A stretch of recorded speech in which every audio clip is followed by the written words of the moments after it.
Hello children. In today's class, we are going to learn first language English, grade 10, the pie and the tart. Before moving on to the lesson, let's know about the author. The author is Hugh Chesterton, who was born on 20th March 1884. His parents were Frances Elizabeth and Charles Frederick Chesterton. He wrote many children's books in 1920s and 30s. He wrote many books and poems as well as producing a children's magazine called The Merry-Go-Round, published in Oxford. We need to understand the glossary first before moving on to the lesson, because there are a lot of new words in this and we need to know the meaning of it. The first one, a pie. A pie is meat or fruit baked in a dish with pastry on the bottom, side and top. So, you can see this image. It is an image of a pie. Pie, you can make it both as a sweet and a savory as well. In this lesson, we are going to learn about the eel pie. Eel is a type of a fish. Is that an apple pie I smell? The next word is tart. Tart, an open pie filled with sweet food such as fruit or jam. So, now the pies are generally or most commonly made as a sweet itself. The tart is open so that you have a beautiful garnishing done with whatever different varieties of fruits or jam that you make with. The lemon tart was a winner, wasn't it? So, the tart comes in different fruit flavors as well, like strawberry, cranberry, lemon tart and all those. The next word, tunic. A loose piece of clothing covering the body down the knees. This day it looked old and worn, like a tunic worn in summer too many times. The next word is blasted. Blasted meaning annoying. George complained that he could not get that blasted door open. That means the annoying door. The door was very annoying, which could not be opened. The next word is wag, meaning a person who enjoys making jokes. Oh Suraj, you are such a wag. That means Suraj enjoys making jokes and people around him also have a fun time. The next word is pinched. Now, pinched has two different meanings, children, which we will be learning.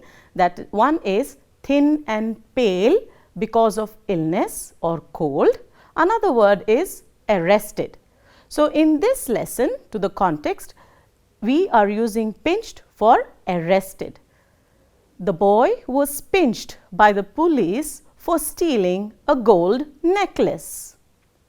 The next word, errands. Buying something, Sheba asked Tim to run an errand for her. Comely, meaning pleasant to look at or attractive. Indian women are comely to look at in the entire world. So, now going ahead with the play. The entire play is divided into two parts. The part 1 we will be doing today. Before going ahead with the understanding of the play, let's understand the background as to what, or you can say it as a snippet. The Pie and the Tart is set in 15th century France. It portrays the then French life in a humorous way. So, here this play we have to imagine that we are in France and how things were during the 15th century in France. The Pie and the Tart is the story of two hungry beggars, Jean and Pierre, are the homeless beggars who are roaming in the streets of France. Their condition is pathetic since they are shivering of cold and is extremely hungry. The society is unkind towards them and they are forced to steal food. So, in many of the countries, children, begging is prohibited. They do not allow to beg on the streets. So, it is a punishable offense as well. So, going further, first let us understand the pronunciation of the names. French names, when pronounced, have to take the origin of their language. It generally does not go along with the spelling like how we do the spelling in the English. For example, Jean, we will generally pronounce it as Jean, but whereas the French pronunciations are very different to what the spellings are. So, we will have to learn that, and going ahead, the first one is Jean, which is pronounced as Jean. The next one is Pierre, which is pronounced as Pierre, as in we say deer. So, like that it is pronounced as Pierre, but the spelling is Pierre. The next one is Gaultier. It is pronounced as Gaultier. So, you know Gaul, then you break it the other one as Tier. So, it is pronounced as Gaultier. So, let us quickly move on to the lesson. For your easy understanding, I have put images in the lesson so that the entire conversation is easier for you to understand. Jean is what I have put the image as a person who is wearing tone blue clothes and yellow shorts, and Pierre is a person who is wearing a tunic and there are a lot of holes and he is patched them up. And the baker Gaultier and his wife Marion. These are the four characters in the play. The scene is laid outside Gaultier's cake shop in Paris. The time is the middle of the 15th century. The lesson, I am going to be reading the play first, and at the end of the reading I shall explain the entire scene to you children. Must you keep doing that? It's this blasted cold. If I stop walking, I shall freeze. I am dying of hunger and cold. So am I, but I prefer to sit and die. We make a pretty pair, you and I. Paris should be proud of us, displaying his rags. The rags means the holes that his tunic has, and they have stitched it. There are 23 holes in this tunic. I know, because I counted them this morning. That's the only reckoning, the ones that let the wind through. No doubt there are others, but let that pass. The holes in your tunic do not interest me. What I am concerned about is the hollow in my stomach. We must live, and without a meal? That's what I said to Judge Gaston when I was pinched last month for begging. That means when I was arrested last month for begging. Said what? He asked me why I did it, and I said, well, Your Honor, I must live.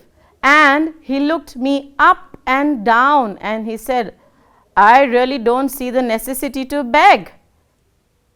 Ah, a wag, that judge. He did not know what that I was to be hungry. See here, my pretty, this can't go on. I am going to knock on every door in this street. And since charity begins at home, I shall begin right here, indicating the cake shop. You would better not be seen. Go into the next street and try your luck there. Jean begins to go, but Pierre calls him back. Wait a minute, brother. Let's hear what you can do. So here now they are practicing how to beg.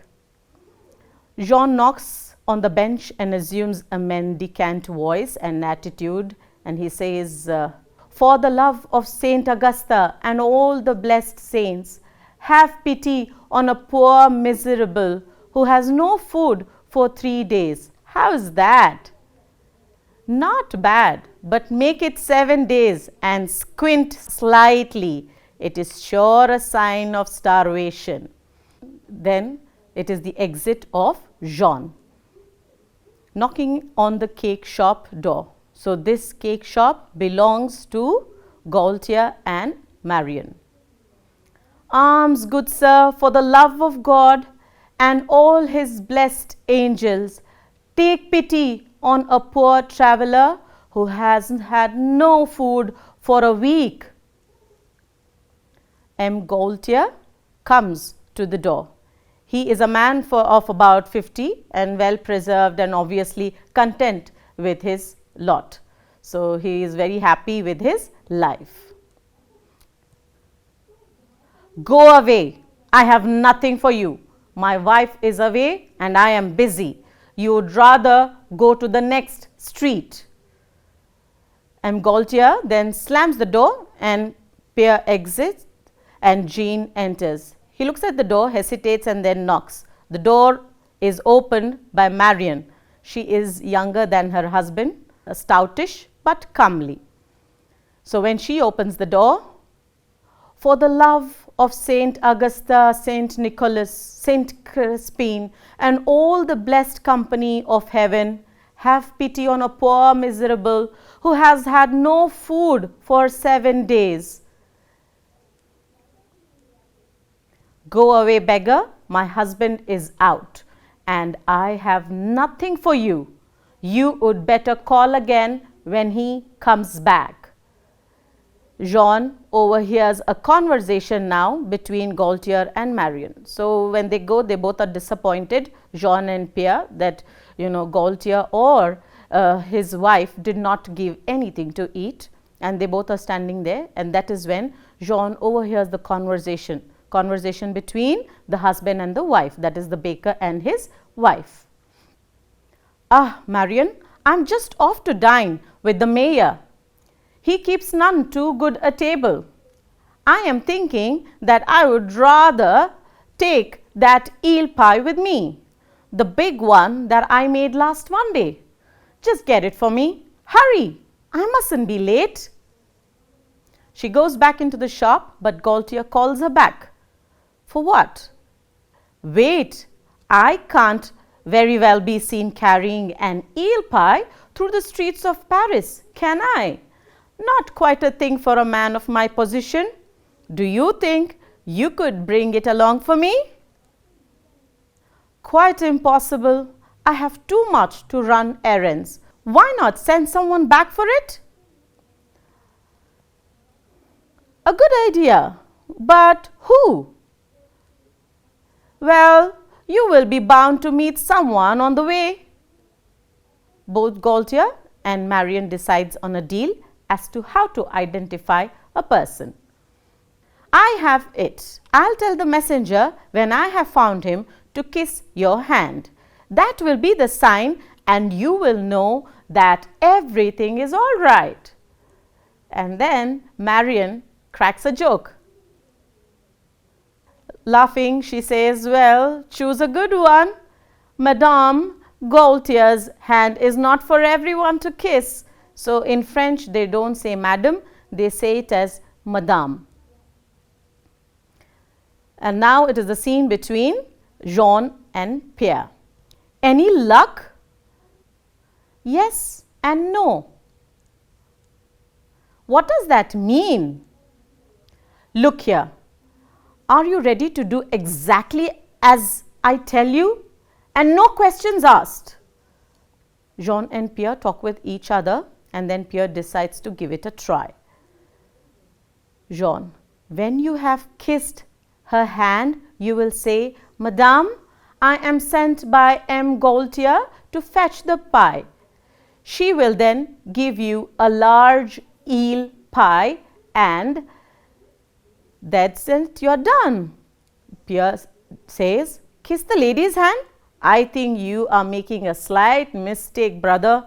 I am not love sick. I am starving. Then do as I tell you. If this doesn't come off, never trust me, but it will.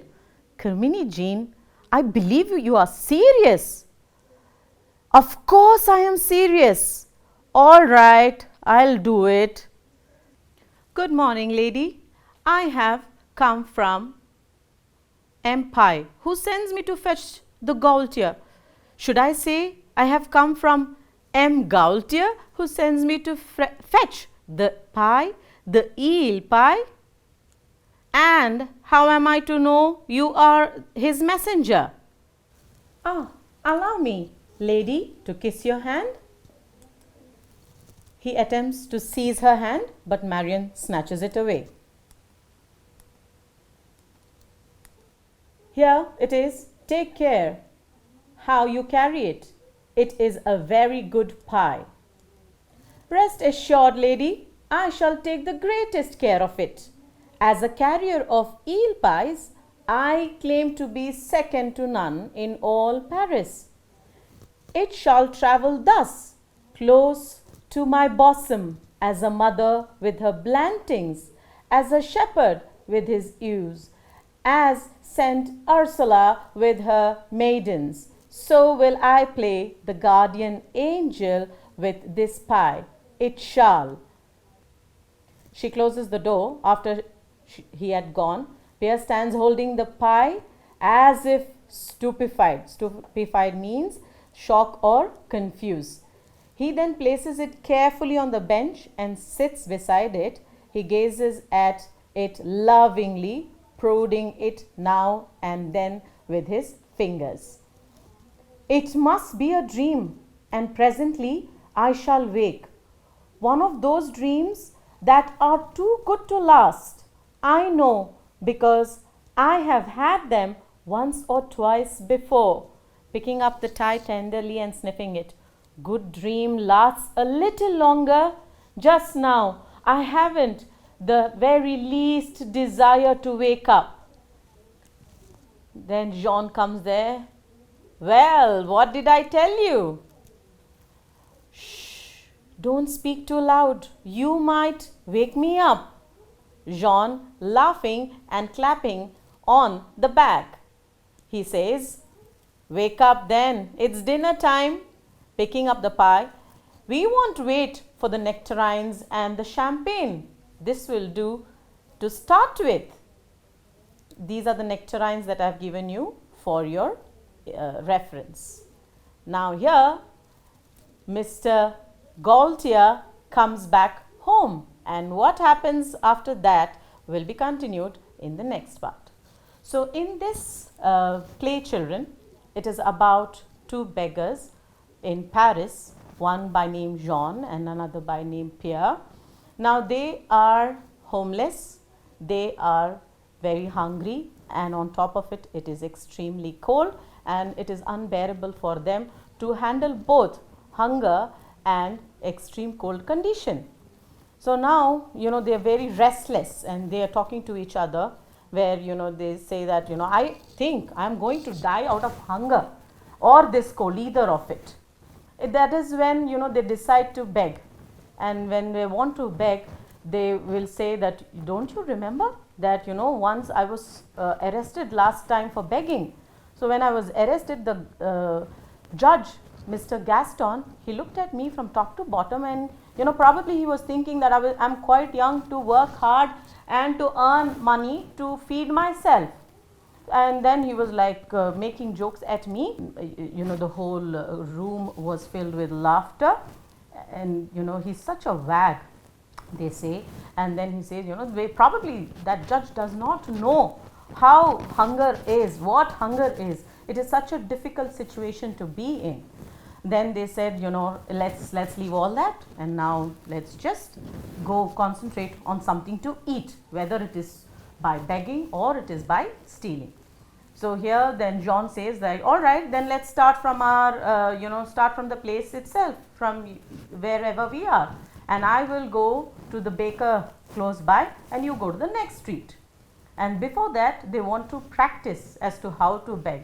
So they'll say, in the name of Saint Augusta, we've been starving for many days, and we have, we are travelers to this place, so please help us, and all that they try to practice before they are wanting to go and ask for food or beg for food.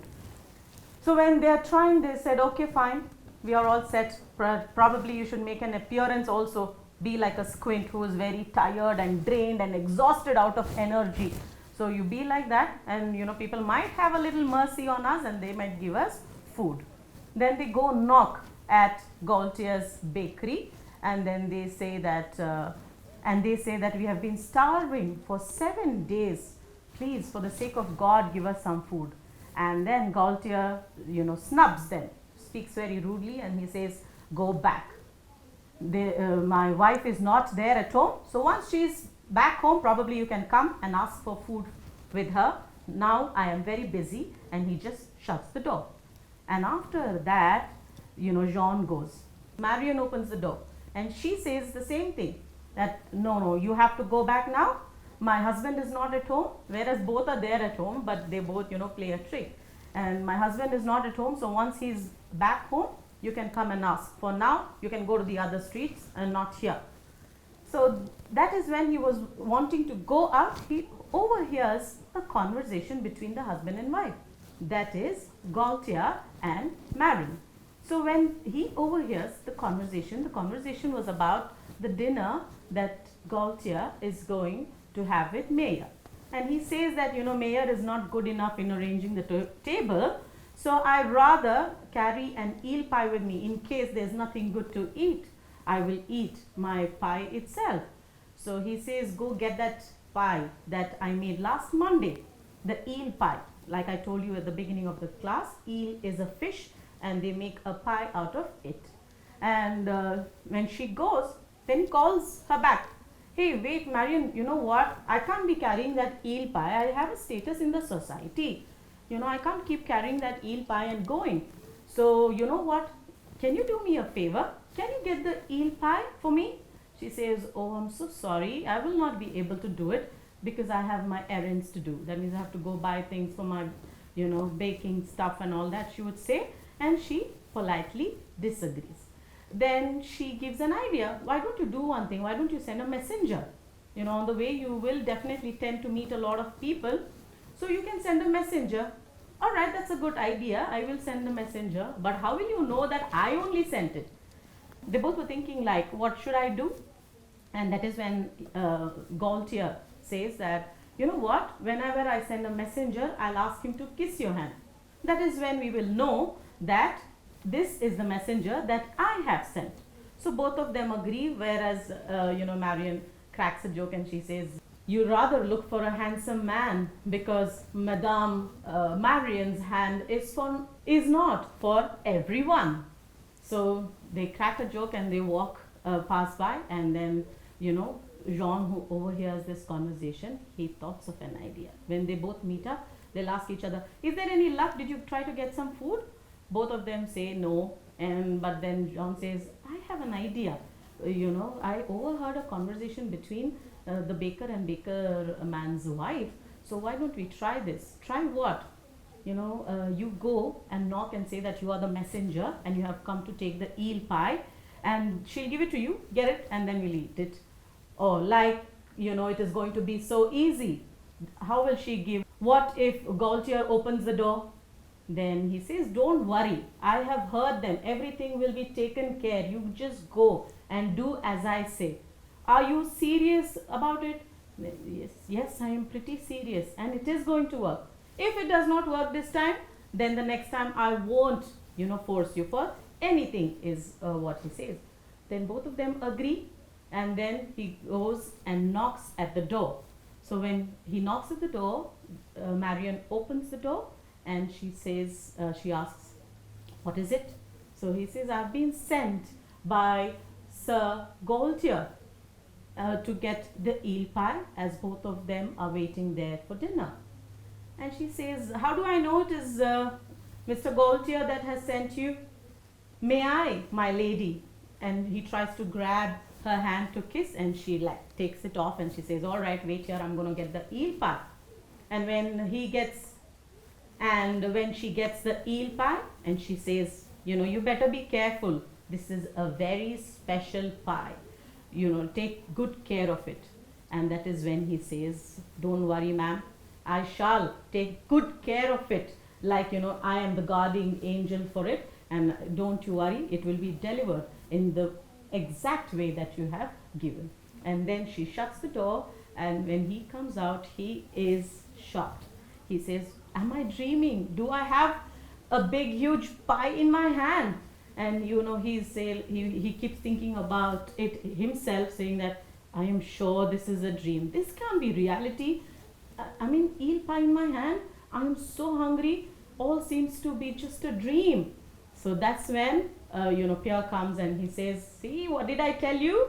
And he says, don't wake me up from the dream. I am dreaming about a very delicious eel pie. He says, don't worry, my friend, it is a reality. Now wake up. Though we do not have nectarines and champagne to start with, we can directly go for the eel pie.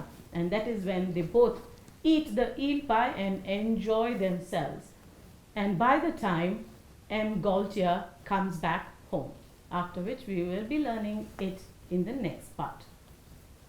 So going ahead with the grammar section, children, you will have to choose from the given box below the phrases, adjectives that can be used to describe Gaultier, Marion and Pierre. So these are the three characters that I have picked up from the lesson. So they are Gaultier, Marion and Pierre. You will have to arrange the words that I have given according to their personality. So these are the words. Quickly make a note of it. Let me see how well you can do it. Conceited, foolish, hypocritical, stoutish, quick-witted, clever, comely, pompous, gullible, content with his lot, resourceful, excellent pastry cook, kind, has presence of mind, sensitive, generous. Let's see if you have done it. Let's check the answers. Clever. Pierre is definitely clever. He thinks of an idea and he executes it really well. And then he has presence of mind. Presence of mind, not in this part, at least you will get to know his presence of mind in part 2. Quick-witted. Quick-witted means one who thinks of an idea, on the spot. He's quick-witted. Resourceful. Then about Gaultier, content with his lot. When we started with the play, we introduced Mr. Gaultier as that he was a very happy and a content man in his life. Hypocritical, foolish. He is very sensitive, pompous, one who brags about his status and wealth in the society. Gaultier is also excellent pastry cook. He was very famous during the 15th century. Now let's see about Marion. Marion is conceited. She is stoutish, comely, gullible.